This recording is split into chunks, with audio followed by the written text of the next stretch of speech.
आपल्याला बघायचं आहे ऑडिट हा सेक्शन.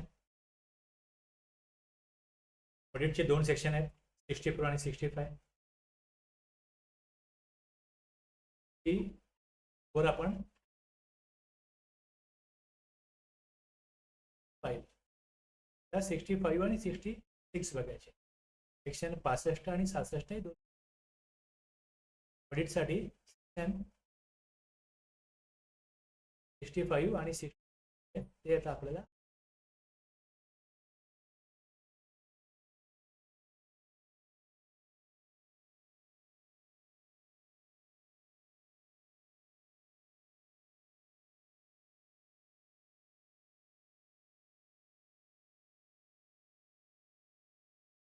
आपण सुरुवात करूया. पुढच्या 1 मिनिटात सुरुवात करूया.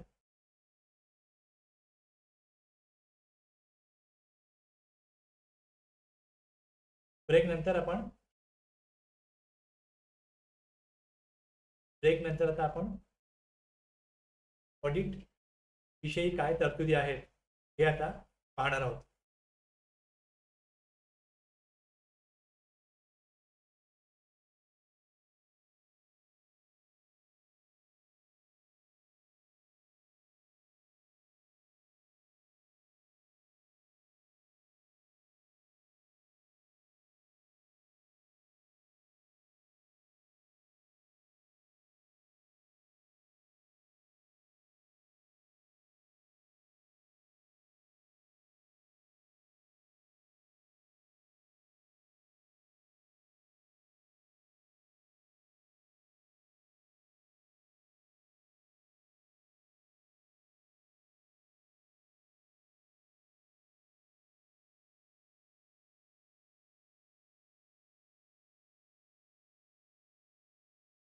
तर ऑडिटचा जो अर्थ आहे, ती डेफिनेशन जी आहे ती सेक्शन 2 मध्ये क्लॉज 13 मध्ये दिलेली आहे. तर अकाउंट रेकॉर्ड्स हा सेक्शन 35-36 चा टॉपिक आपण बघितला होता. त्यामध्ये जे इनवॉइस बनवले जातात त्याविषयीची इन्फॉर्मेशन, ITC घेतला जातो, त्याचं इनवर्ड सप्लाय, RCM, हे सगळे जे काय रेकॉर्ड्स आहेत हे सगळे बुक्स ऑफ अकाउंट्स आहेत. हे आता सगळं इलेक्ट्रॉनिकली कम्प्युटराइज मेंटेन केले जातात. आता इलेक्ट्रॉनिक म्हणण्याचा अर्थ काय असतो की एकतर ते कम्प्युटरमध्ये लोकली स्टोर असतील किंवा मग ते ऑनलाईन क्लाउडवरती स्टोर असतील. पण क्लाउड वापरतो, मोठे टॅक्सपेअर हे क्लाउड वापरतात. डेटा त्यांचा क्लाउडवरती असतो, लोकली मध्ये काही नसतं. तर त्यांच्याकडे जी इन्फॉर्मेशन आहे, the examination of records, returns, other documents maintain or furnish by the registered person. आता इथे ह्या कायद्याची सुरुवात होते ती केव्हा होते? त्यावेळेस तुम्हाला कलेक्ट करायचं आहे, इनवॉइस बनवा. मग इनवॉइस जो बनवला आहे ते GSTR 1 मध्ये भरा. SEBI मध्ये समरी येईल, मग ITC क्लेम करा, GSTR 2A 2B. हे सगळं records, returns, other documents, delivery चलन असेल, इवे बिलची इन्फॉर्मेशन असेल, हे सगळं जे आहे हे रिटर्नशी जुळत आहे का, की त्यांनी रेकॉर्ड्स मेंटेन केले बुक्स ऑफ अकाउंटमध्ये, ते रिटर्न बरोबर जुळत आहेत का, याची छाननी करायची, सगळं चेक करायचं, एक्झामाइन करायचं आहे. Examination of records, returns, other documents maintain or furnish by the registered person under this act or the rules made thereunder or under any other law for the time being in force, to verify the correctness of turnover declared, taxes paid, return claim आणि input tax credit availed, to assess his compliance with the provision of this act or the rules made thereunder. आता याच्यामध्ये हे जे दिलेली व्याख्या ही महत्वाची आहे. Registered person साठी हे ऍप्लिकेबल आहे.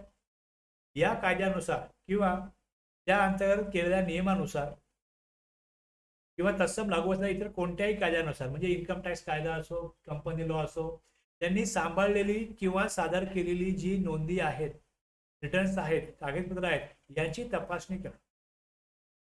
जे कुठले कायदे त्या टॅक्सपेअरवर लागू होत असतील, इतर कोणत्याही कायद्यानुसार म्हटलेलं आहे, त्यांनी जे काय तिथे बुक्स ऑफ अकाउंट मेंटेन केलेत किंवा त्यांच्याकडे काही रेकॉर्ड्स आहेत, नोंदी आहेत, रिटर्न्स आहेत आणि इतर कागदपत्र आहेत, हे सगळं का तपासायचं आहे? तर जेणेकरून त्यातना हे स्पष्ट होईल की जाहीर केलेला टर्नओव्हर बरोबर आहे का, जाहीर केलेला टर्नओव्हर बरोबर आहे का, भरलेला कर योग्य आहे का, मागितलेला रिफंड योग्य आहे का, घेतलेला इनपुट टॅक्स क्रेडिट म्हणजे रेव्हेन्यू वरती वेगवेगळ्या मार्गाने जो प्रभाव पडतो ते विचारात घेऊन हे दिलेलं आहे की जर टर्नओव्हर कमी दाखवला गेला, टॅक्स भरला तो जर का 12% ऐवजी 5%च भरला तर इथे रेव्हेन्यूवरती परिणाम होईल. रिफंड चुकीच्या प्रकारे मागितला, पात्रता नसलेला कायद्यानुसार नसलेला रिफंड मागितला, त्यानंतर ITC इलिजिबल असताना क्लेम केला, ITC जास्त क्लेम केला, रिव्हर्सल प्रॉपर केला नाही, हे सगळं बघण्याकरता ज्या कायद्याच्या तरतुदी आहेत, नियम आहेत यांचं पालन झालेलं की नाहीये. म्हणजे याचा उद्देश काय की कुठल्याही प्रकारे कुठल्याही मार्गाने योग्य प्रकारे जर या कायद्याची अंमलबजावणी किंवा याचे तरतुदी आणि नियम हे जर योग्य प्रकारे पालन केलेलं असेल तर सरकारकडे जमा झालेला रेव्हेन्यू जो आहे हा करेक्ट आहे, हा बरोबर आहे हे सिद्ध होतं. पण ते जर डाऊट असेल तर हे सगळं केलं जातं की टर्नओव्हर बरोबर आहे का, भरलेला कर योग्य आहे का, मागितलेला रिफंड योग्य आहे का, इनपुट टॅक्स क्रेडिट योग्य आहे का आणि कायद्याचे सर्व नियम आणि तरतुदी यांचं पालन केलं गेलं आहे का. तर हे का करण्याची गरज पडते, कारण की हे ज्यावेळेस टॅक्स भरला जातो त्याचा बेसिस काय, आधार काय, सेल्फ असेसमेंट. जी कार्यप्रणाली आहे जीएसटी मध्ये, जे करदाते आहेत, टॅक्स पेअर आहेत, व्यापारी आहेत, ते काय करतात, ते ऑडिट का करावं लागतं, कारण की स्वतःहून त्यांनी काय केलंय, कोर्स त्यांनी हे एक्सपर्ट असतील या कायद्याचे त्यांच्याकडून त्यांनी अपेक्षित आहे की त्यांनी काय करावं, योग्य तो सल्ला घ्यावा, त्यांना योग्य सल्ला मिळावा, त्यांनी योग्य टॅक्स कलेक्ट करावा, योग्य प्रकारे ITC घ्यावा, योग्य प्रकारे रिफंड घ्यावा, योग्य प्रकारे ITC रिव्हर्सल करावा. हे सगळं जर चुकीच्या प्रकारे झालं की नाही किंवा तशी जर का शंका असल्यास त्यांची तपासणी ऑडिट केलं जातं. म्हणजे सेल्फ असेसमेंटमध्ये ऑडिट जर केलं नाही तर आपल्यावरती कोण लक्ष देत नाही. मग टॅक्स पेअर काय करू शकतात तिथे, या अशा प्रकारच्या कार्यप्रणालीमध्ये गैरफायदा घेऊ शकतात आणि त्याचा परिणाम सरकारच्या कर कलेक्शन जे होतं त्याच्यावरती होऊ शकतो. त्यामुळे इथे काय केलं जातं, काही selected tax pairs, registered persons त्यांच्या व्यवसायाच्या व्यवहारांची तपासणी करता येते. म्हणजे कायद्याचं पालन प्रॉपरली झालं की नाही हे निश्चित करता येतं आणि महसूल गळती, रेव्हेन्यू लिकेज रोखता येतं. आणि त्यामुळे ऑडिट हे काय प्रशासनासाठी एक महत्त्वाचं साधन आहे, एक इम्पॉर्टंट टूल आहे. हा याचा बेसिस आहे, उद्देश आहे, ऑब्जेक्टिव्ह आहे, लक्षात घ्या. मग ऑडिटचे दोन प्रकार आहेत. एक आहे डिपार्टमेंटल ऑडिट, म्हणजे इथे कमिशनरकडून किंवा त्यांच्याकडनं अधिकृत केलेले अधिकारी जे असतात, म्हणजे डिपार्टमेंटचे जे लोक आहेत ते काय करणार, टॅक्स पेअरकडे जाऊन त्यांच्याकडे तपासणी करणार, डिटेल्समध्ये सगळे व्यवहार आणि डॉक्युमेंट यांची तपासणी करणार आणि वेगवेगळ्या कायद्यानुसार त्यांना जे कंपन्यांचे लागू आहेत त्याची कागदपत्रे तपासू शकतात. तर ह्यामध्ये एक निर्धारित कालावधी असेल, त्या ठराविक आणि ठरवलेल्या पद्धतीने काय केलं ही तपासणी होऊ शकते. एक कसं आता महाराष्ट्र आहे की विकसित राज्य आहे, इथे गव्हर्नमेंटच्या डिपार्टमेंटकडे जे लोक काम करतात ते हे करायला सक्षम असतील तर मग डिपार्टमेंट स्वतः काय करेल, आपल्या अधिकाऱ्यांना पाठवून, आपल्या एम्प्लॉईजला पाठवून हे जीएसटी विभाग हे काम करू शकतो. दुसरं काय असतं, स्पेशल ऑडिट. आता याच्यामध्ये हे एकतर जे अधिकाऱ्यांनी केलेलं ऑडिट आहे त्यामध्ये जास्त गुंतागुंत असेल तर तिथे त्याची गुंतागुंत लक्षात घेऊन त्याचं स्क्रुटिनी, इन्क्वायरी, इतर कोणत्याही करायच्या टप्प्यावर ऑडिट करायचं वाटलं तर मग चार्टर्ड अकाउंटंट करणं, म्हणजे हे यातले एक्सपर्ट आहेत किंवा कॉस्ट अकाउंटंट करणं, ऑडिट करून घेण्याचे निर्देश दिले जाऊ शकतात की हे ऑडिट सुद्धा होऊ शकतं, याच्यानंतर हे सुद्धा होऊ शकतं. तरतुदी आपण डिटेलमध्ये वाचणार आहोत पुढे. पण काही राज्य असे पण आहेत, त्या राज्यामध्ये तिथल्या राज्य सरकारांकडे जर का अधिकारी जे आहेत डिपार्टमेंटचे ते एक्सपर्ट नसतील तर मग ते स्पेशल ऑडिट करून घेऊ शकतात. मे बी त्याकरता ही तरतूद केलेली असू शकते, केलेली असं म्हणू शकत नाही, मी म्हणत नाही. लॉ मेकरनी लॉ कुठल्या माइंडसेटनी बनवलं आहे हे त्यांनाच माहिती असतं, आपण फक्त एक अंदाज लावू शकतो. तर एक आपल्याला माहिती आहे महाराष्ट्रामध्ये त्या डिपार्टमेंटमध्ये तुम्हाला माहिती असेल की डिपार्टमेंटल ऑडिट होतं, एक हा ऑप्शन आहे आणि दुसरं स्पेशल ऑडिट होऊ शकतं, हा दुसरा ऑप्शन आहे. जे इथे कुठे रेव्हेन्यू लिकेज असेल तर तो रोखण्यासाठी, रेव्हेन्यू लिकेज थांबवण्यासाठी एक इम्पॉर्टंट टूल म्हणून या सेक्शन 65 आणि 66चा वापर केला जाऊ शकतो. एक ऑडिट बाय टॅक्स ऑथॉरिटीज आहे आणि दुसरा special audit bye chartered accountant आणि दुसरं कॉस्ट अकाउंटंट कडनं सरकार करून घेऊ शकतो. हा मी बेसिस क्लिअर केलाय. इथे कळलं तर एवढं तर यस रिप्लाय करा.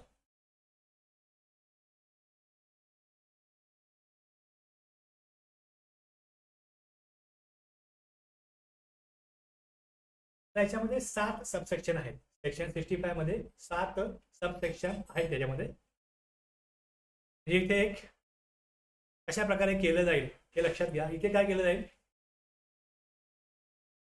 कमिशनर ऑथॉरिटीज इथे पहिल्यांदा एक सिलेक्शन होईल की काय करा, कोणाकोणाचं ऑडिट करायचं आहे डिपार्टमेंटमध्ये, हे सगळं एक प्लॅनिंग होईल आणि काही रिलेटेड टॅक्स पेअर करता कमिशनर ऑथोराइज ऑफिसर हे ऑडिट कंडक्ट करते.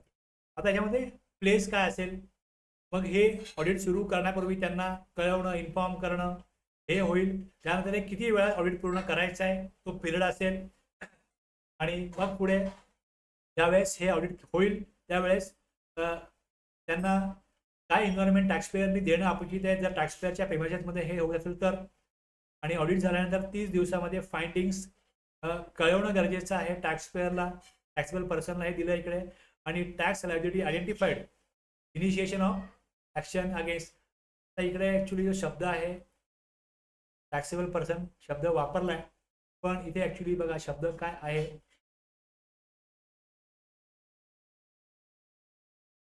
शब्द आहे रजिस्टर पर्सन. टॅक्सेबल पर्सन थोडी वाईट टर्म आहे. तर हे आपण सांगताना बोलताना नॉर्मली काय होतं, हे आपल्याकडनं इंटरचेंजेबल वापरलं जातं, टॅक्सेबल पर्सन रजिस्टर पर्सन वापरलं जातं. पण इथे हे लक्षात घ्या, हे कशा करता आहे, जर तिकडे शब्द स्पेसिफिकली ज्यावेळेस आपण ऍक्ट, म्हणून मी तुम्हाला सांगतो की मी माझं स्पष्टीकरण आहे हे जसं एक आपण जसं बोलताना येतं तसं येतं. पण ज्या वेळेस इथे तुम्ही वाचाल, सेक्शन वाचा आणि सेक्शननुसार त्याचा एक्झॅक्टली जो अर्थ आहे तो समजून घ्या. आता हे त्यावेळेस हे चेक करायचं आहे. हा सेक्शन जो आहे रजिस्टर्ड पर्सनच्या व्यवहारांचे ऑडिट करण्याचा अधिकार कमिशनर किंवा त्यांनी अधिकृत केलेल्या इतर अधिकाऱ्यांना दिला जातो. म्हणजे ऑडिट फक्त रजिस्टर्ड पर्सन साठीच करता येते, अनरजिस्टर्ड व्यक्तींवरती हा सेक्शन लागू होत नाही. तसेच commissioner general order, specific order जारी करून अधिकाऱ्यांना ऑडिट करण्याकरता अधिकृत करू शकतात. या प्रकारे ही कायदेशीर तरतूद जी आहे ही इथे काय होते, एक याची सुरुवात होते. हा अधिकार जो आहे हा ज्यावेळेस गरज पडेल, ज्या टॅक्सवरती गरज पडेल त्यानुसार तो वापरला जातो. तर एक्झॅक्टली सेक्शन काय बोलतो ते बघा. इथपर्यंत आपण इकडे एक बॅकग्राऊंड क्रिएट केलं. The commissioner or any officer authorized by him by way of a general or a specific order may undertake audit of an registered person for such period at such frequency and in such manner may be prescribed. तिथे power दिलेली आहे, exactly procedure कशा प्रकारे असेल ते rule मध्ये येईल. म्हणजे कमिशनर किंवा त्यांच्याकडनं अधिकृत केलेला अधिकारी जनरल ऑर्डर किंवा स्पेसिफिक ऑर्डरद्वारे कोणत्याही रजिस्टर्ड पर्सनला ऑडिट ठरवलेल्या कालावधीसाठी ठरवलेल्या फ्रिक्वेन्सीनुसार ठराविक सच फ्रिक्वेन्सीनुसार आणि नियमानुसार सच मॅनर ॲज मे प्रिस्क्राईब, म्हणजे नियमानुसार ठरवलेल्या पद्धतीने करू शकतो. आता पिरियड ऑफ ऑडिट असं आपण रूलमध्ये येणार. सेक्शन आता मी वाचला, त्याचा संबंधित रूल जो आहे तो 101 रूलमध्ये सब रूल 1 आहे. Period of audit to be conducted under section 65(1) दिल्या रूलमध्ये या, म्हणजे हा रूल संबंधित आहे सेक्शन 65 सबसेक्शन 1 शी. Shall be financial year or part thereof or multiple thereof, म्हणजे इथे संपूर्ण आर्थिक वर्षाचं ऑडिट केलं जाऊ शकतं. सेक्शन 65(1) अंतर्गत जे ऑडिट होईल ते संपूर्ण वर्षाचं होऊ शकतं किंवा आर्थिक वर्षाचा काही भागही घेऊ शकतो. म्हणजे 3 महिने एप्रिल मे जून किंवा जुलै ऑगस्ट सप्टेंबर ऑक्टोबर डिसेंबर, त्यांना गरज वाटेल त्या प्रकारे कालावधी हा निवडला जाऊ शकतो. तसंच 1 वर्ष किंवा एका अधिक वर्षाकरता सुद्धा हे सगळं एक्झामिनेशन होऊ शकतं. या प्रकारे या रूलमध्ये येतं. तर ज्यावेळेस तुम्ही या रूलला याल, ऑडिटचा नोटीस फॉर कंडक्टिंग ऑडिट हा पहिला फॉर्म जो आहे LET 01 हा येईल. हे झालं तरतूद इथे. आता याच्यामध्ये पुढे मी येतो बघा, प्लेस ऑफ ऑडिट. सेक्शन 65(1) मध्ये नमूद केलेले अधिकारी त्यांना ऑथोराईज केले, त्यांना रजिस्टर्ड पर्सनच्या व्यवसायाच्या ठिकाणी एकतर व्यवसायाच्या ठिकाणी जाऊन ऑडिट करू शकतात किंवा त्यांच्या म्हणजे कर विभागाच्या कार्यालयात ऑडिट केलं जाऊ शकतं. कुठे सोयीस्कर असेल त्यानुसार विभाग हे ऑडिट करू शकेल. हे सेक्शन 65 सबसेक्शन 2 सांगतो. आता ही जी ऑडिटची तरतूद आहे ही लागू त्या रजिस्टर्ड पर्सनला करायची आहे. त्याला ऑडिट करण्यापूर्वी रजिस्टर्ड पर्सनला किमान 15 working days, not less than 15 working days, 15 कार्यदिवस आधी नियमानुसार ठरवलेल्या पद्धतीने नोटीस देणे बंधनकारक आहे. हे तुमच्या बिझनेसचे रेकॉर्ड्स एक्झामिनेशन आम्हाला करायचं आहे. लक्षात घ्या, हे इन्स्पेक्शन नाहीये, ही रेड नाहीये की अचानक कधी पण गेले आणि सांगितलं रेकॉर्ड दाखवा, तसं नाहीये. त्याच्यामध्ये काय की रिटर्न तुम्ही भरलेले आहेत, तर तुम्ही भरलेला टॅक्स हा बरोबर आहे, पण आम्हाला काही रेकॉर्ड चेक करायचे आहेत.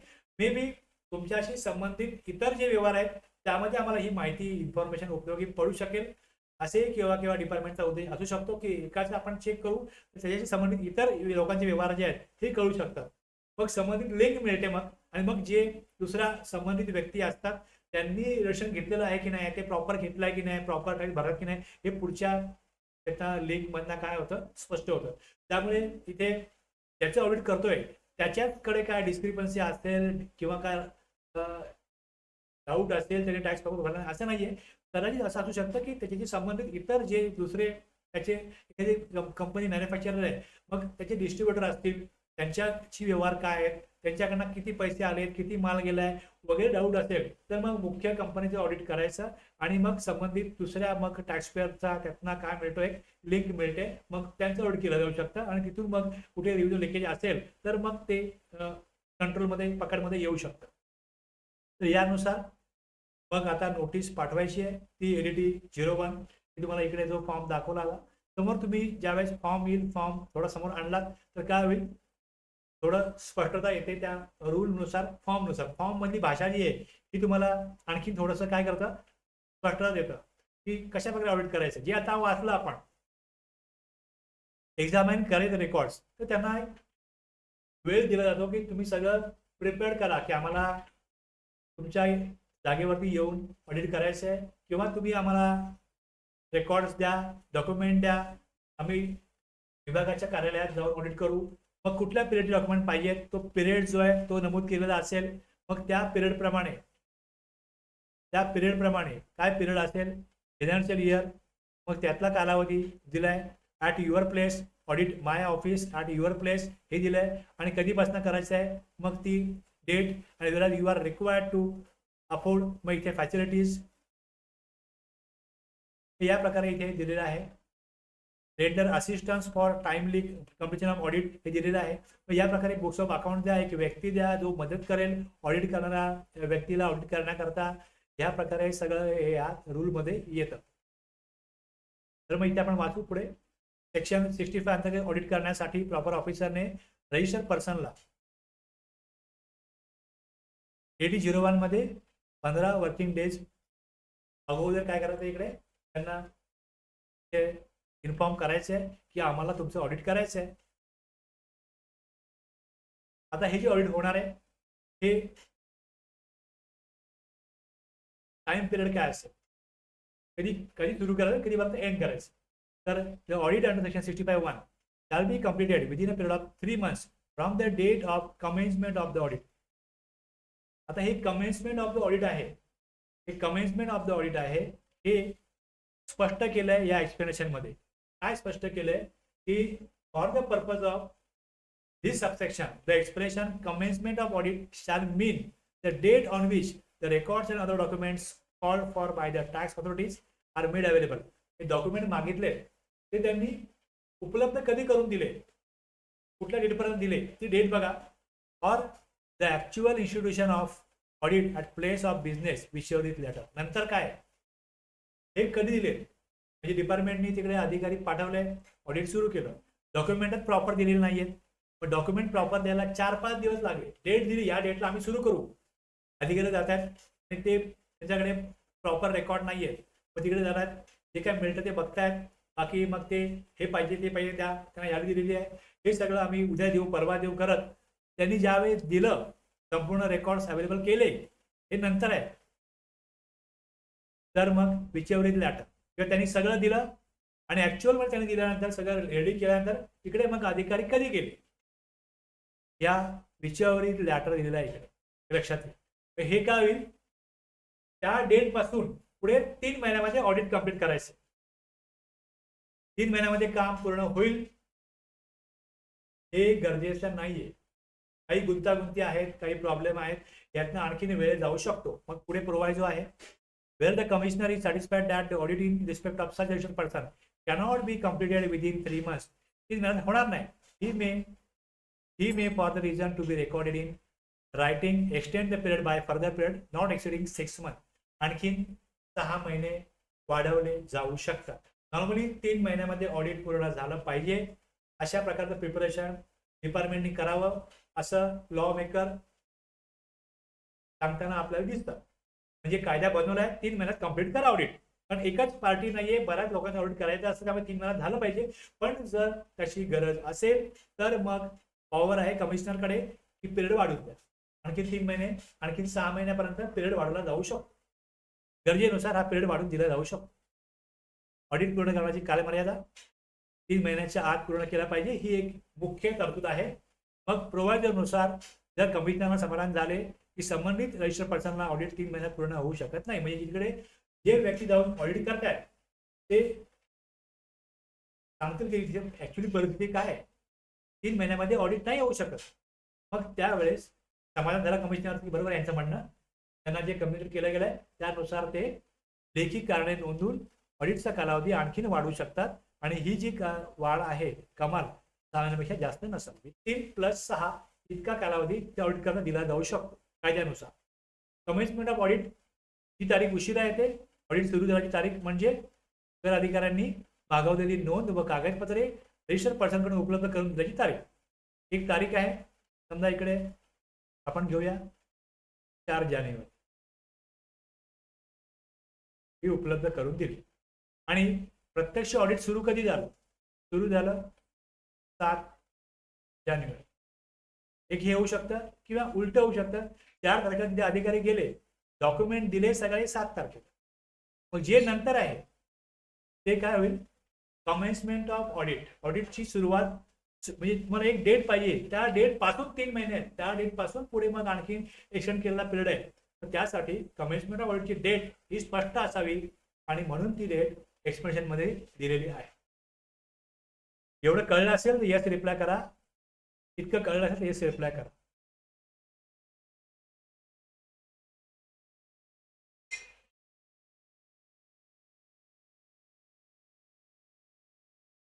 ऑडिट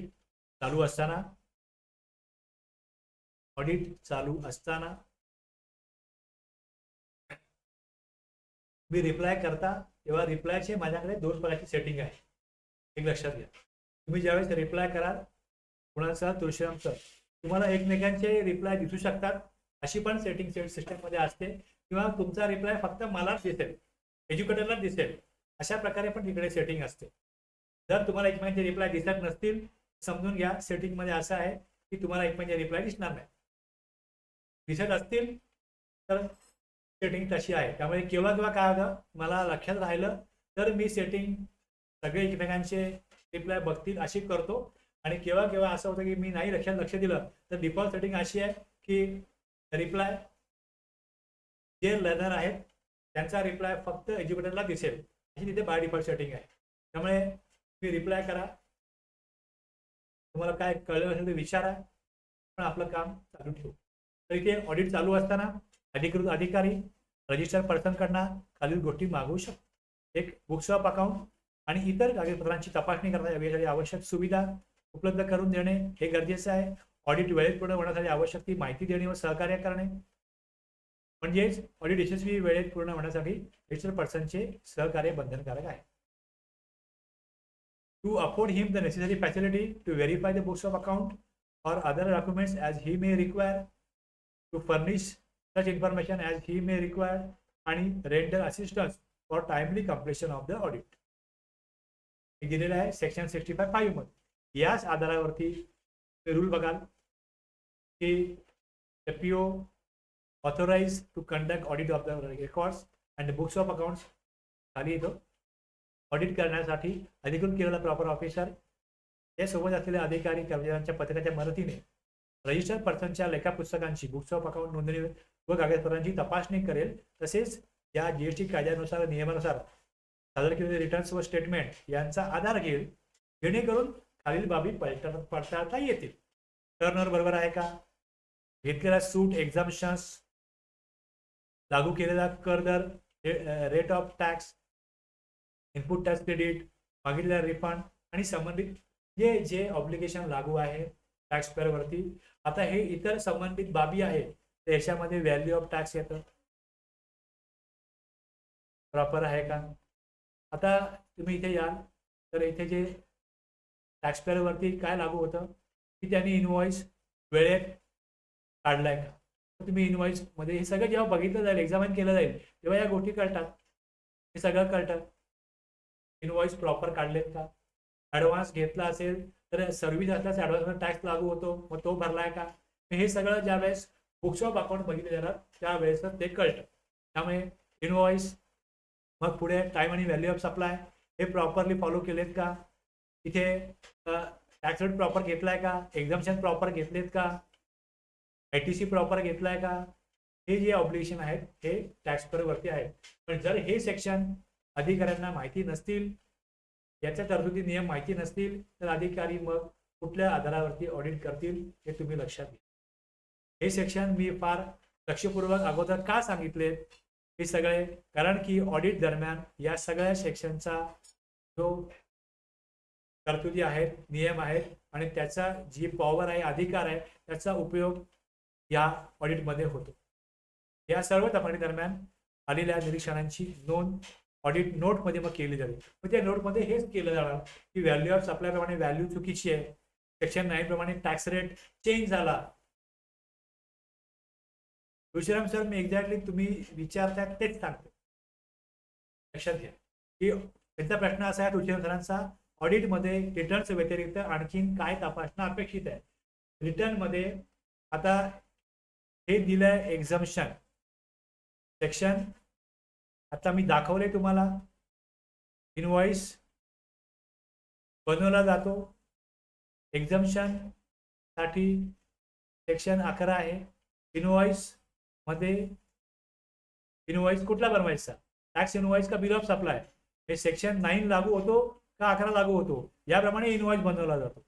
मग त्यामध्ये एक्झम्पशन जर प्रॉपर घेतलं नसेल म्हणजे कर कलेक्ट करणं गरजेचं आहे पण त्यांनी एकदम सप्लाय दाखवलाय मग इथे रेव्हेन्यू लॉस आहे, रेव्हेन्यू लिकेज आहे. सेक्शन 9 प्रमाणे टॅक्स 12% घ्यायला पाहिजे होता पण 5% घेतलेला आहे किंवा एक्झम्पशन घेतलेला आहे, रेट कलेक्टच केला नाही काय GST.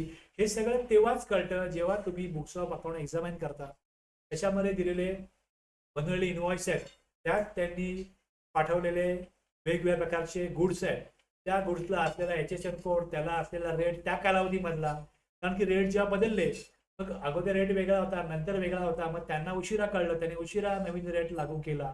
रेट वाढलेला असू शकतो, रेट कमी झालेला असू शकतो, एक्झाम्पशन विड्रॉ झालेलं असू शकतं. मग त्यांनी अगोदर एक्झाम्पशन होतं म्हणून एक्झाम्पशनच फॉलो केलं, मग 6 महिने त्यांना कळलं अरे आता आपण टॅक्स कलेक्ट केला पाहिजे, मग ते टॅक्स कलेक्ट करायला लागले. हे सगळं तुम्हाला बघण्याकरता मी तुम्हाला जे सेक्शन दाखवले तेच लक्षात घ्या. तुळशीराम सर, हे जे आणि योग्य व्हॅल्यू घेतलेली आहे का, योग्य टाइमवर टॅक्स भरलाय का, ITC प्रॉपर घेतलाय का, हे रिटर्न वरून कळत नाही, हे स्क्रुटिनीमध्ये कळत नाही. आणि स्क्रुटिनीमध्ये जर याविषयी शंका आली तरच मग त्या टॅक्सपेअरला ऑडिट करता चूज केला जातो. टॅक्स इनवॉइस बघत असताना त्याच्यामध्ये कुठल्या प्रकारचे नियमानुसार डॉक्युमेंट बनलेत, टॅक्स इनवॉइस बनलाय का बिल ऑफ सप्लाय बनलाय, एकदम सप्लाय करता बिल ऑफ सप्लाय बनवला जातो आणि टॅक्सेबल सप्लाय करता टॅक्स इनवॉइस बनवला जातो. हे सगळं सेक्शन 31 मध्ये आणि संबंधित रूल मध्ये आपण अगोदर सगळं कव्हर केलेलं आहे. जर तुम्ही ते सेक्शन वाचले नसाल तर ते वाचा. व्हॅल्यू ऑफ सप्लाय खूप वेळ देऊन घेतलेला आहे, टाइम ऑफ सप्लाय हे ऑडिट करण्याकरता या सेक्शनचा forward charge, reverse charge, eco charge हे सगळं सेक्शन 9 मध्ये आहे. हे सगळं सेक्शन 9 मध्ये आहे. तर ह्या सगळ्याची जी तरतुदी आहेत या सगळ्याची माहिती ऑडिट करणाऱ्या व्यक्तीला माहिती असणं गरजेचं आहे. त्यानुसार बुक्स ऑफ अकाउंट मेंटेन केलेले आहेत, त्यानुसार प्रॉपर टॅक्स कलेक्ट केलाय का, प्रॉपर एक्झम्पशन घेतलाय का, आणि नंतर आयटीसी मध्ये आयटीसी घेतला तर आहे, इलिजिबल आहे, पण रिव्हर्सल काही दिसत नाहीये.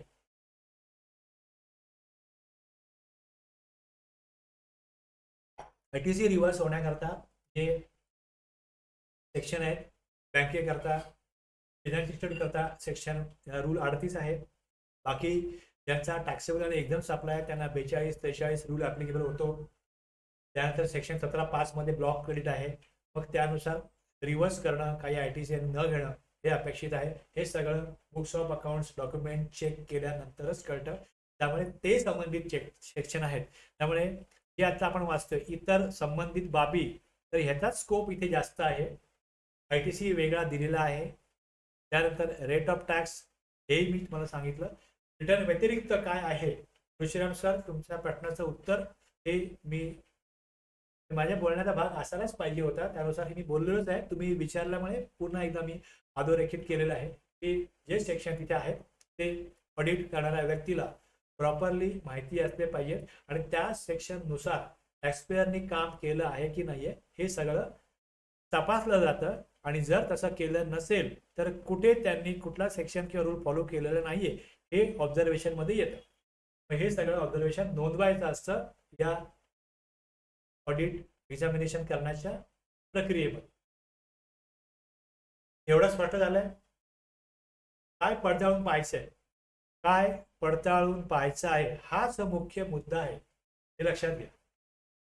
इथे फक्त ही तरतूद एवढंच सांगते, पण याकरता जे नॉलेज पाहिजे ते knowledge, time of supply, value of supply, section 9, section 11, ITC section संबंधित जेवढे असतील ते त्याचे रूल, हे सगळं नॉलेज ज्याला आहे तोच व्यक्ती ऑडिट करू शकतो.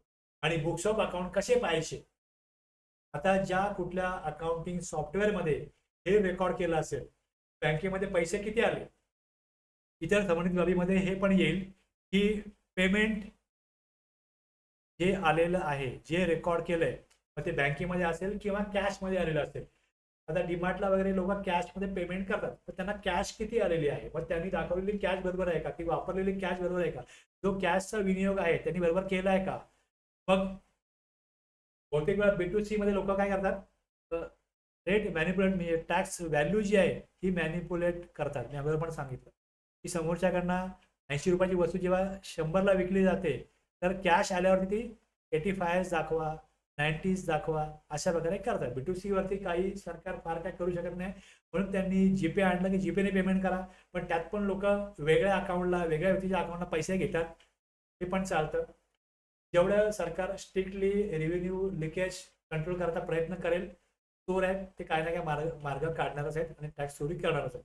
कारण त्यांचं पण केव्हा केव्हा सर्वायवल असतं, केव्हा केव्हा त्यांना त्या गोष्टी करण्यामध्ये ते माहीर असतात. प्रत्येक एक मानसिकता आहे, त्यानुसार ते काम करत असतात.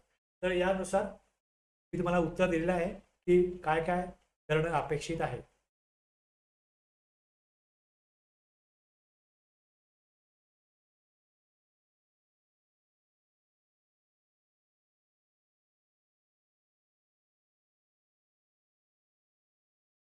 सर गेलेत का, दिसत नाही, प्रश्न विचारला पण ते दिसत नाही मला जर्नल लिस्ट मध्ये.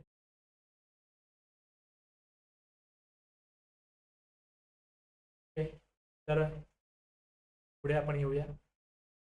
फाइंडिंग्स जे आहेत ऑडिट पूर्ण झाल्यानंतर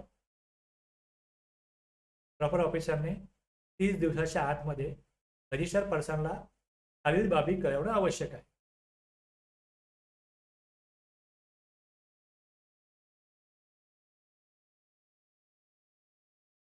तुळशीराम सर विचारतात की सेक्शन 17 नुसार आयटीसी डिसअलाव करण्याकरता व्यापारी कोणकोणत्या ठिकाणी सापडू शकतो. आता हेच आहे ना बघा, आता 17(5) मधल्या तरतुदी तुम्ही ज्यावेळेस प्रॉपरली स्टडी केलेल्या आहेत आणि तुमच्याकडे जी केस येते या केसमध्ये किंवा रूल 42-43 तुम्हाला लावायचं आहे, किंवा आणखीन कुठले रूल आहेत ज्यातनं रिव्हर्सल होतं ते स्टडी करायचं आहे. तर त्यानुसार यांचं ऑडिट सिलेक्ट केलं आहे, त्या ठिकाणी यातले कुठले रूल फॉलो केलेले आहेत की नाही हे बघायचं आहे.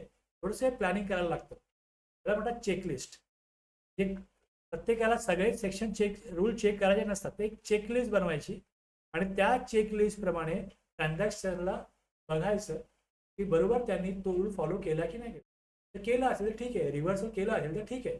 यानुसार सगळं हे बघितलं जातं आणि त्या चेकलिस्ट प्रमाणे जर काही चुकलं असेल तर मग त्याच्या फाइंडिंग्स बनवायच्या, ऑब्झर्वेशन नोंदवायची आणि मग त्यातलं ऑडिट निष्कर्ष जे आहेत ते निष्कर्ष, त्यानंतर टॅक्सपेअरचे अधिकार, ऑब्लिगेशन्स, निष्कर्षामागची कारणं, तुम्ही कुठे चुकलात, तुम्ही काय फॉलो केलं नाही, हे सगळं त्याला कळणं गरजेचं असतं. आणि मग यातना काय होतं पुढे, टॅक्सपेअरला हे कळल्यानंतर, समजा आता मी एक टॅक्सपेअर आहे आणि मला तुम्ही फाइंडिंग कम्युनिकेट केले आणि मला सांगितलं की बघा तुम्ही या ठिकाणी हे रूल फॉलो केले नाहीये, इमिडिएटली पुढच्या GSTR 3 मध्ये ते रिव्हर्सल करू शकतं. जर इंटरेस्ट ऍप्लिकेबल असेल, मला जर नोटीस दिली की फाइंडिंग सांगितलं, तर माझ्यावरती पुढची कारवाई होण्या अगोदरच मला जर कळलं की मी कुठे रूल फॉलो केलेला नाहीये, कुठे मी चुकीचा ITC घेतलाय, कुठे मी रिव्हर्सल नाही केलं, लगेच इमिडिएटली मला जर निष्कर्ष कळले तुम्ही ह्या ठिकाणी काय केलंय, काही तुम्ही नियम पाळलेले नाहीये, तर ऑडिट दरम्यान आढळलेल्या तपासणीवर आपले स्पष्टीकरण उत्तर देण्याचा त्याचा हक्क आहे. ऑडिट फाइंडिंग हे डिमांड नाही.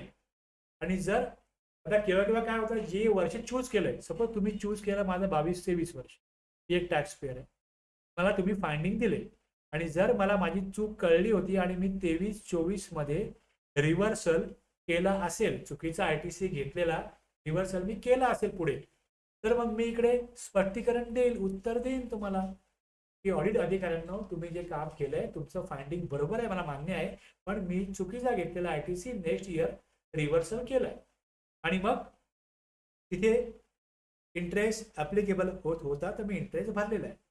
या प्रकारे फाइंडिंग झाली.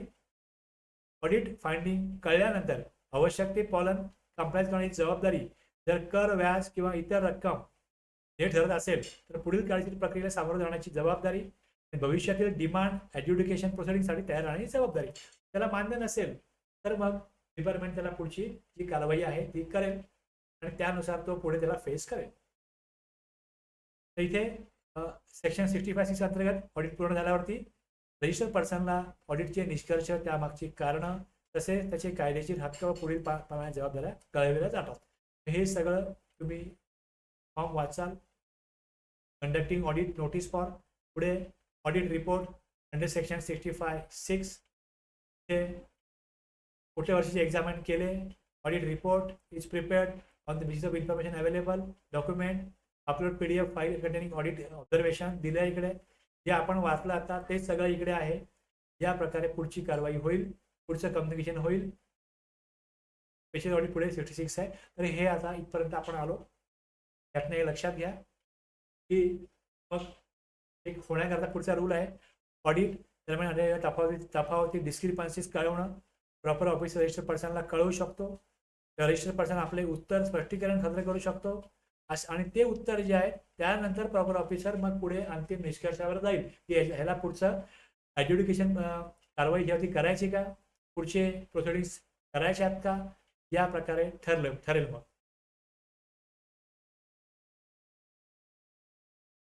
On conclusion of the audit पूर्ण झाल्यानंतर 65(6) नुसार आता तुम्हाला फॉर्म दाखवला, तो फॉर्म मध्ये त्याला माहिती दिली जाते. फाइंडिंग PDF मध्ये वेगळं अपलोड केलं जातं. ऑडिट रिपोर्ट दिलं जातं. आता फायनल सेक्शन जो आहे तो आहे की लायबिलिटी आयडेंटिफाय झालेली आहे, कर भरलेला नाही आहे, कर कमी भरला आहे, रिफंड चुकीचा घेतला आहे, ITC चुकीचा घेतलेला आहे, ते इथे त्यांनी कायदा धाब्यावरती बसून काम केलेलं आहे, ऑब्लिगेशन फॉलो केलेलं नाही आहे. अशा प्रकारे गैरदेयता आढळली कुठल्याही प्रकारे कुठल्याही कारणास्तव, तर मग पुढे त्याच्यावरती सेक्शन 73, 74 आणि आता मग 74A हे कशा करतायत, 74A कशा करतायत मी जेव्हा घेईन तेव्हा सांगेन. 73, 74 आता बंद होणार आहेत आणि 74A पुढे आता काम चालू राहणार आहे पुढच्या वर्षामध्ये. हे सगळं आपण पुढे घेऊ.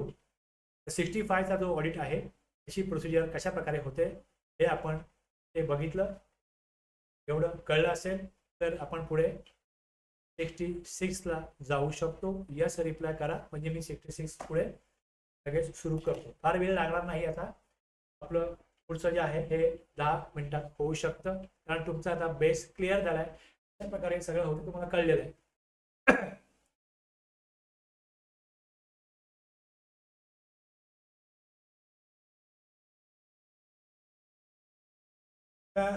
तुम्ही ज्या वेळेस कुठलाही सेक्शन समोर घ्याल अशा प्रकारे मी बघा मी समरी मांडतो इकडे की काय त्याच्यामध्ये सेक्शन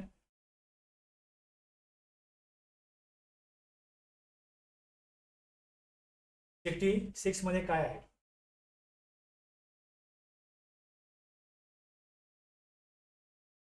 आणि त्यानुसार एक सेक्शन रीड करायचा, रूल पण रीड करायचे, त्याचे फॉर्म पण रीड करायचे, तुम्हाला एक्झॅक्टली प्रोसिजर कळेल.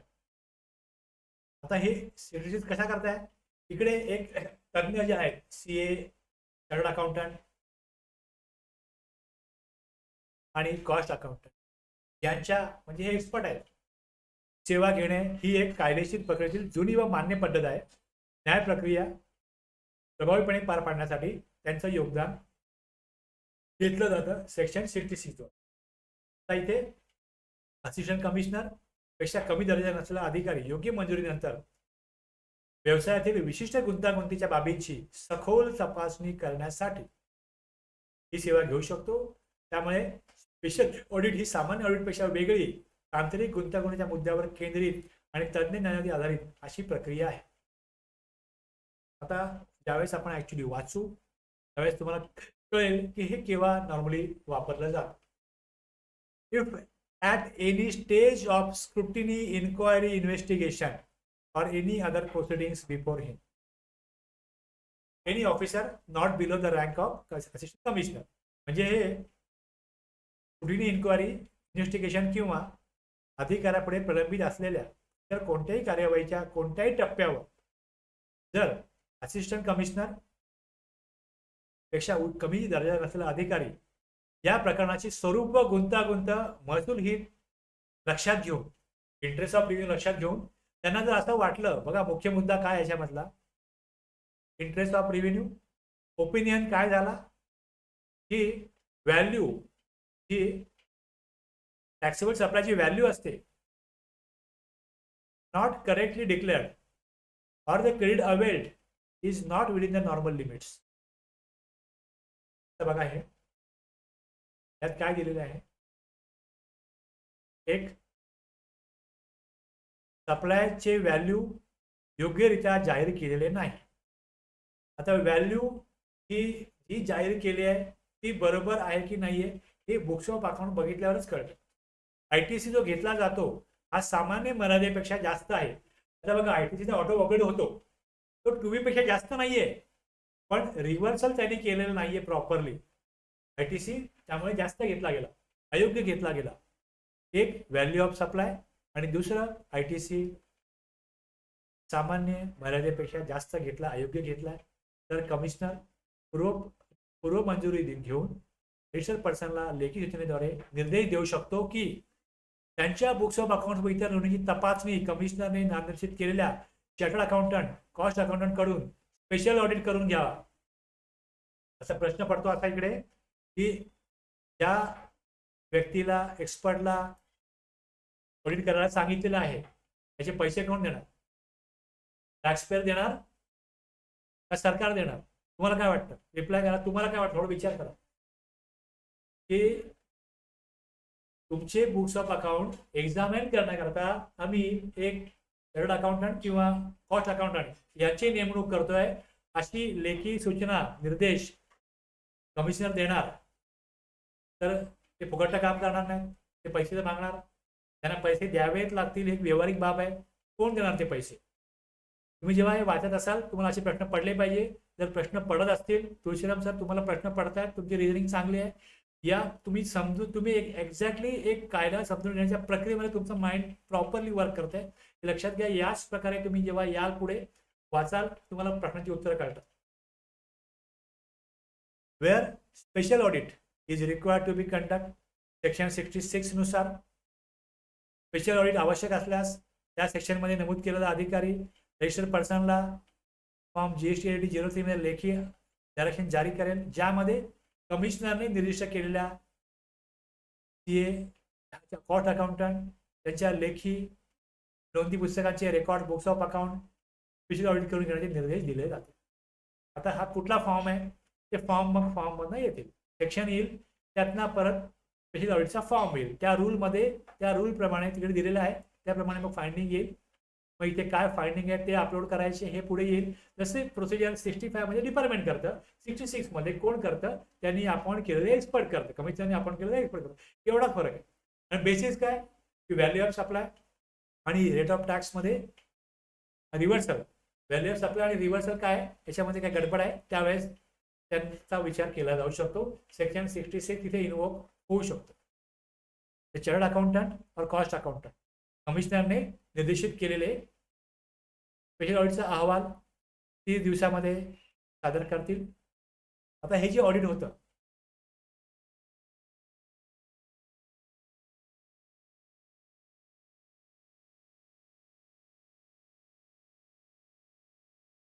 त्याचा जे टाइम पिरियड आहे तो दिलाय, time period of audit within period of 90 days. आणि याला पण इथे पुढे प्रोव्हिजो आहे की असिस्टंट कमिशनर में हा पण पुढे आणखीन ही मुदत जी आहे ही 90 दिवसांनी. हे सगळं 65 मध्ये याच आधारावरती होतं. तिकडे 60, तिकडे आणखीन दिवस होते किती 6 महिने होते, इकडे 90 दिवस पहिले आहेत आणि इकडे 90 दिवस आणखीन आहे. तर यामध्ये 66(3) मध्ये काय सांगितलं बघा, रजिस्टर पर्सनची खाती आधीच बुक्स ऑफ अकाउंट आधीच GST कायद्यानुसार किंवा इतर म्हणजे 65 ऑडिट झालंय त्याचं तरी पण 66 ऑडिट होऊ शकतं. आणि इतर कोणत्याही लागू कायद्यानुसार म्हणजे इन्कम टॅक्स ऑडिट झालंय, कंपनी कायद्यानुसार ऑडिट झालेलं आहे तरी पण 66A अंतर्गत स्पेशल ऑडिट करण्यास अडथळा येणार नाही. एवढी मोठी पॉवर या 66(3) मध्ये आहे. 65चं ऑडिट झालं, कर्मचाऱ्यांनी ऑडिट केलं GST डिपार्टमेंटच्या, तरी पण 66चं ऑडिट कमिशनर एक्सपर्ट कडनं करून घेऊ शकतं. 66(4) मध्ये स्पेशल ऑडिट मधला गोळा केलेल्या कोणत्याही मटेरियलवरती जर पुढील कोणत्याही कार्यवाहीत रजिस्टर्ड पर्सन विरुद्ध वापरायचा असेल तर त्या रजिस्टर्ड पर्सनला म्हणजे इथे माहिती मिळालेली आहे आणि त्या माहितीनुसार पुढे काय कारवाई करायची असेल तर त्याचं उत्तर जे आहे प्रोसिडिंग कारवाई करण्यापूर्वी ऑपॉर्च्युनिटी ऑफ बिंग हर्ड हे झालं पाहिजे, त्याचं म्हणणं ऐकून घेतलं पाहिजे. मग पुढे स्पेशल ऑडिट पूर्ण झाल्यानंतर रजिस्टर्ड पर्सनला निष्कर्ष कळवले जातील, हे ADD 04 मध्ये येईल. आता इथे प्रश्न आला, तुळशीराम सर त्यांनी सांगितलेलं आहे की डिपार्टमेंट देईल चार्जेस, ते इथे आहे 66(5) मध्ये. The expenses of examination and audit of account 66A अंतर्गत जे रेम्युनरेशन आहे ऑफ सच चार्टर्ड अकाउंटंट और cost accountant shall be determined and paid by the commissioner and such determination shall be fine. म्हणजे ही जी कार्यवाही आहे जी एक्सपर्टद्वारे केली जाते, हा सर्व खर्च कमिशनर ठरवेल, विभागाकडून भरला जाईल आणि हा निर्णय अंतिम असेल.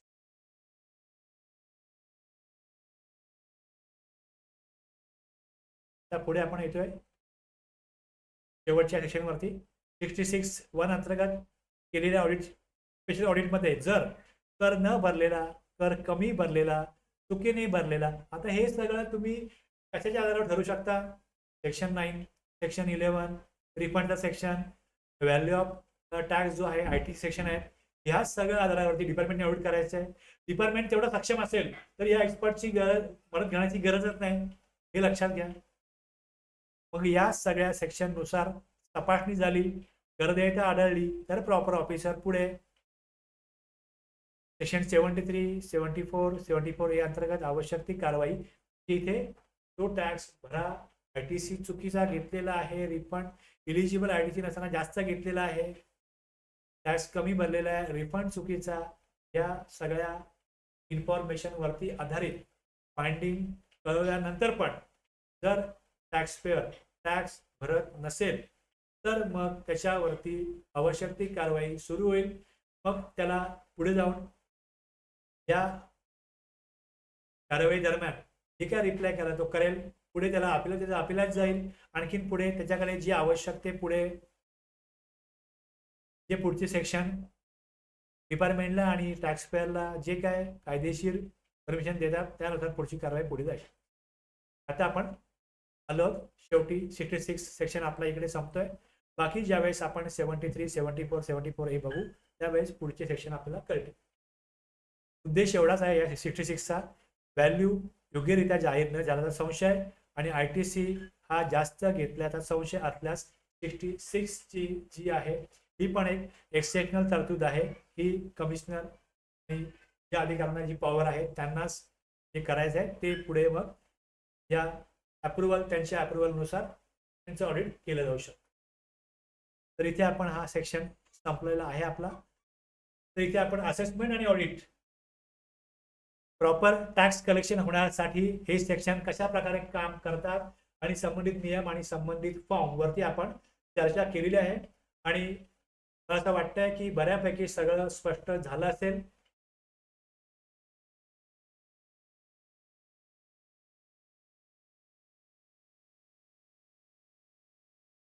विचाराम सर काय विचारताय, रेग्युलर ऑडिट आणि नवीन संकल्पना इश्यू बेस्ड ऑडिट मध्ये काय फरक आहे?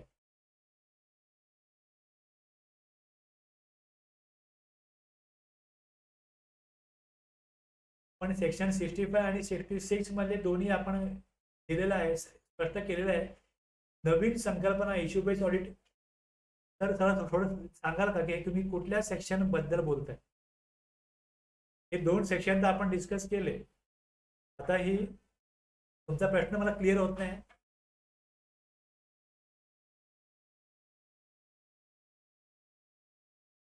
तुम्ही एक काम करा, मला हा तुमचा प्रश्न आहे त्याबद्दल तुम्ही मला काय करा, व्हॉट्सअपला पाठवा.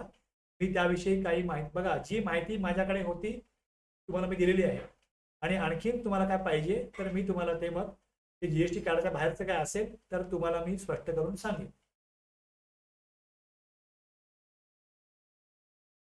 इथे आपण थांबूया आता. आणि कधी जे रेकॉर्डेड लेक्चर ऐकत असतील त्यांनाही काही विचारायचं असेल ते मला व्हॉट्सअपला कॉन्टॅक्ट करू शकतात.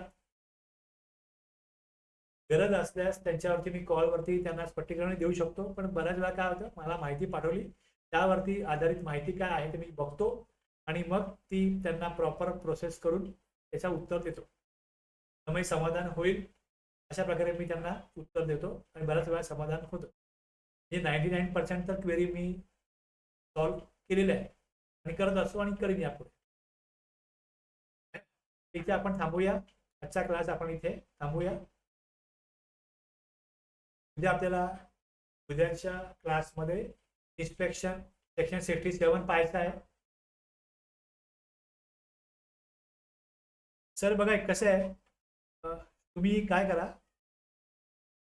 तुम्हाला मी सांगतो बघा. इथे तुमच्याकडे जे चेकलिस्ट मी विचारताय, ऑडिटची चेकलिस्ट, कॉमन चेकलिस्ट, याच्यावरती एक डिस्कशन जे आहे ते तुम्ही ज्यावेळेस तिकडे जाल तुमच्या ॲपमध्ये, तिकडे तुम्ही रेकॉर्डेड क्लासमध्ये चूज कराल GST code for GST department. याच्या आत तुम्ही गेल्यानंतर तुम्हाला इथे बघा कंटेंट आहे, इकडे एक लाईव्ह आणि इनकमिंग आहे आणि कंटेंट आहे. कंटेंटमध्ये तुम्ही जा. बघा आता मी काय केलंय, तिकडे तुम्ही जो कोर्स घेतलाय त्याच्या मी कॅटेगरीज काढलेल्या आहेत की जे आता ऑडिट करता जे सेक्शन समजणं गरजेचं आहे ते. बघा इकडे मला 79चा आकडा दिसतोय, थोडं मोठं करतो मी. बघा याच्या आतमध्ये सगळे पहिली लेक्चर आहेत ती आहेत त्या आतमध्ये. या कंटेंटमध्ये तुम्ही याल, इथे खाली आता आपण जे बघतोय लिटिगेशन सेक्शन्स 59 पासून पुढे सगळी लेक्चर तुम्हाला इकडे दिसते. आता आपलं झालेलं आहे ते रेकॉर्ड आता जे चाललंय याचे तुम्हाला एक 15 मिनिटामध्ये खाली इकडे तुम्हाला लिस्ट दिसेल. त्यानंतर मी कशा प्रकारे सगळं अरेंज केलंय, ज्यांना स्टडी करायचं त्यांना इझिली मिळेल याकरता मी काय केलंय, हे टॅक्सपेअरचे ऑब्लिगेशन असणारे सेक्शन जे आहेत हे 58 पर्यंत ते तुम्हाला एका फोल्डरमध्ये मिळतील. लिटिगेशन सेक्शन, स्पेशली डिपार्टमेंटसाठी जे सेक्शन गरजेचे आहेत स्टडी करणं ते इथे येतील. रिटर्न्समध्ये रिटर्न बघू शकता. त्यानंतर 9(9)C इकडे येईल. एक वेगळं सेशन मी घेणार आहे रिअल इस्टेटवरती, त्याविषयी इथे लेक्चर असतील. त्यानंतर हे बघा इथे 15 लेक्चर आहेत. Understanding accounting concept GST department for audit.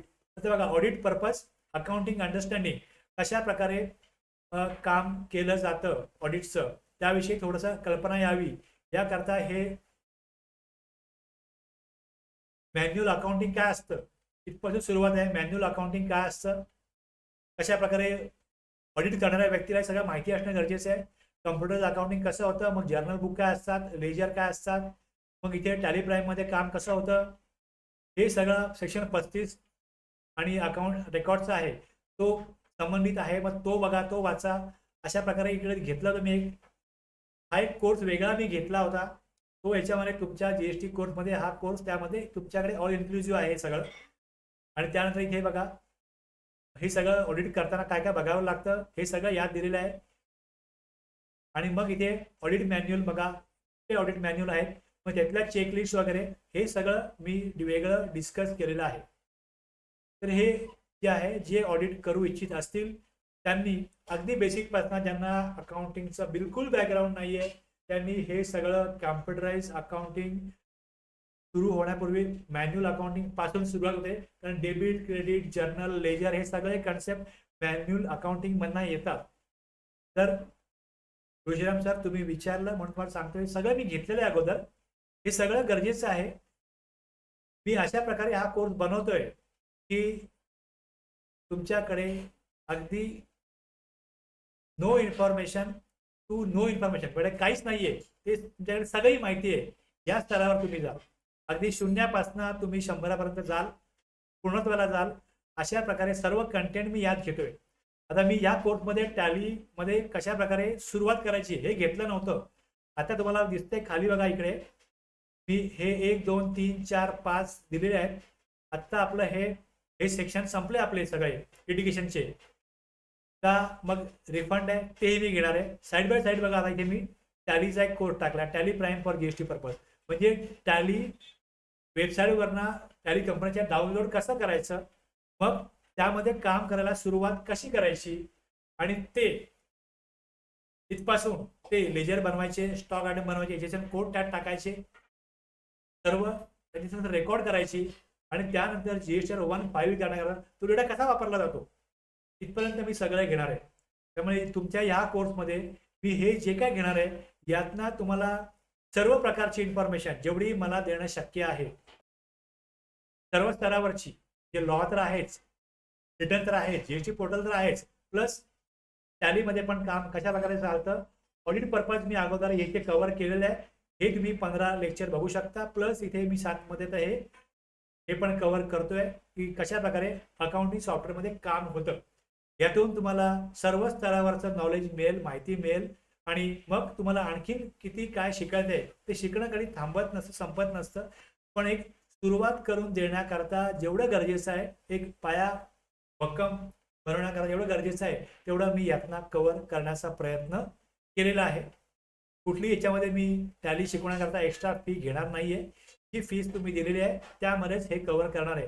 जवळजवळ तुम्ही हे सगळं बघाल तर तुम्हाला, आणि परत हे पण आहे रिअल इस्टेट, हे पण मी त्यामध्ये कव्हर करणार आहे. ह्याच्या पण मी नोट्स बनवणार आहे. मलाही अभ्यास करायला लागतो, मी माझाही अभ्यास होतो आणि तुमचाही अभ्यास होईल. आपण बरोबर शिकत राहू. 150+ आवर्सचं आपलं हे पॅकेज होईल.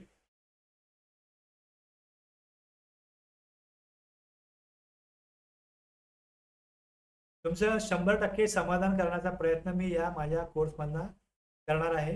ज्यांना शिकण्याची तीव्र इच्छा आहे त्यांच्याकरता, ज्यांना अकाउंटिंग बॅकग्राऊंड पण नसेल त्यांना त्यातनं पुढे जाण्याकरता एक मार्गदर्शन करण्याचा, माझा गाईडन्स देण्याचा यातनं उद्देश आहे. तर थांबूया आपण इथे आता.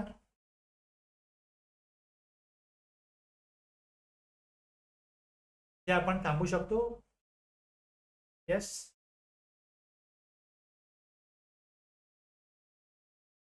उद्या भेटूया. उद्या आपल्याला इन्स्पेक्शन टॉपिक बघायचं. इथे मी आता थांबतो.